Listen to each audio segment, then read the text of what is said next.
The commissary officers found out that I know about dealing in cattle. I've been working with them a lot, looking for beef. I met somebody from Salem who'd heard about what happened to Father. I think he got it from the Platts. He touched my shoulder. How's Mother? Oh, she's not mad at you either. None of us are. Let's go over, he said. I haven't been home for, 2 years. Who's in the tavern? Oh, the generals. Then I'll have to stay in the barn. I'm not supposed to leave my company. Wait, I'll tell somebody where I'm going, just in case they want me. He went into the church. In a moment, he was back, and we ducked across the road, through the rain, and around behind the house, in the barn. I lit a lantern. You've changed, Tim. I'm more grown up now. I can see that. Has it been hard on you and Mother? Oh, we even have to work on Sundays, I said. Sam, what have they done with Father? He sucked in a mouthful of air. I don't know. Put him in prison, probably. But why? He wasn't doing anything. He wasn't a real Tory. He was just against the war. Well, he was selling beef to the British. No, he wasn't. He was just selling beef to Mr. Bogardus. He didn't care who bought it. Or what difference does it make? It was getting to the British. It comes down to the same thing. He was selling beef to the enemy. Are you against Father, Sam? No, but Father's against me. Well, you ran away. He told me to leave. I didn't want to fight with him, but he threw me out. Well, he cried when you left, I said. I know. You've told me that before. Don't think I was happy about leaving. I felt terrible. I remember running down that road in the rain, being mad and cursing him for what he did. But all the while I was cursing, I kept remembering things like our trips over to Verplank's Point and him taking me down to New Haven to get admitted to Yale and buying me new clothes there and everything else. And finally I stopped cursing and I just felt terrible. And then I wished we hadn't fought, but it was too late. That's 2 years ago, Tim. Don't you feel bad about Father being in prison, Sam? Yes. He didn't say anything for a minute. As a matter of fact, I thought I might be able to get him out. I even went to General Arnold about it. But I couldn't even find out where he is. Nobody knows. Well, maybe you can try again. Tim, I don't want to talk about it anymore. I'm too tired. He was tired, all right. Can't you write somebody a letter? Tim, I don't want to argue about it anymore. I'll stop arguing if you promise to try to get Father out. I can't get him out. I tried. But you can try again. For God's sake, Tim. I shut up. I didn't want to spoil it by having a fight. We stared at each other for a minute, and then he said, Can you get me something to eat? I'll tell Mother you're here. I slipped across the barnyard, through the kitchen, and into the tavern. The generals and their aides had finished eating and were drinking rum and water, and talking over plans. Mother gave me a cross look. Where have you been? Oh, there's something wrong with old Prue's leg. I think you better come out and look at it. It'll have to wait. I think you ought to look at it now, Mother. It wasn't like me to insist on anything that way, and she got the idea. All right, just a moment, she said. See if the gentlemen need more rum. So I filled the glasses, and I helped her clear the plates, and then we went out through the kitchen into the barnyard. What's happened, Tim? Sam's in the barn. She stopped dead.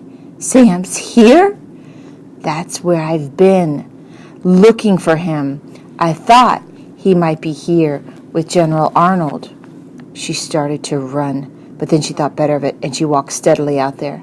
And when Sam saw her, he came a little way out of the barn shadows, and for a moment he and Mother stared at each other, and then they began to hug. hug, and I came up behind and put my arms around both of them and hugged them together.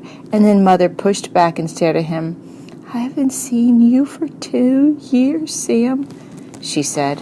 He grinned. "Do I look different?" "Dirtier," she said, and he laughed. "Is that all?" "No, older. You've gotten older." "Tim has, too. I hardly recognized him." "He's had to grow up fast. He didn't have much choice." "I thought you'd all be mad at me." "I didn't know if you'd be speaking to me." "Oh, we're willing to speak to you all right. We need you back home." "Hey, Tim, I thought you were going to bring me something to eat." He was trying to change the subject. I forgot," I said. "Tim, get your brother some bread and a piece of that ham that's hanging in the kitchen." I went back into the kitchen, and I got the food. I knew they were going to have an argument. When I got back to the barn, Mother was saying, "Sam, we don't even know if he's alive. You have to come home now. We need you."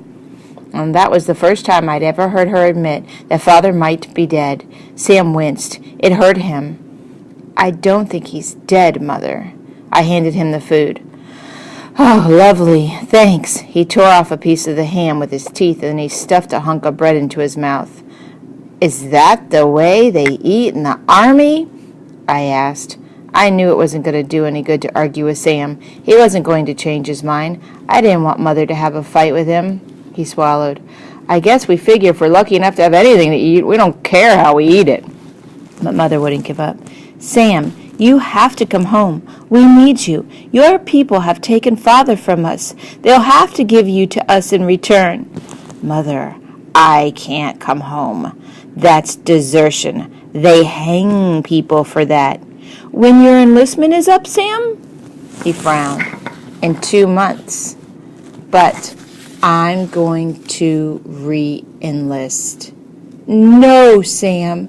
You have to come home." "Mother," I said, "don't argue with him. You can't make him change his mind." "He's just being stubborn," she said.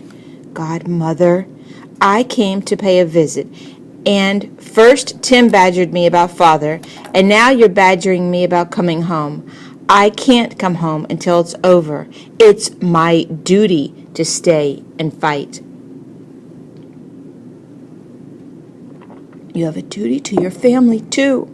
"My duty to my country comes first. Now, please, everybody, stop arguing with me." "And get killed in the meantime?" "Maybe." We were quiet for a moment, and then he said, "We've made a promise, a group of us, not to quit until the redcoats are beaten. We've made a pledge to each other." "Oh, Sam, that's a foolish promise." "Mother," I said, "stop arguing with him. You're both fools." He was getting angry. "For God's sake, Mother, people are out there dying for you. Well, they can stop dying. I don't need anybody's death." "Let him alone, Mother.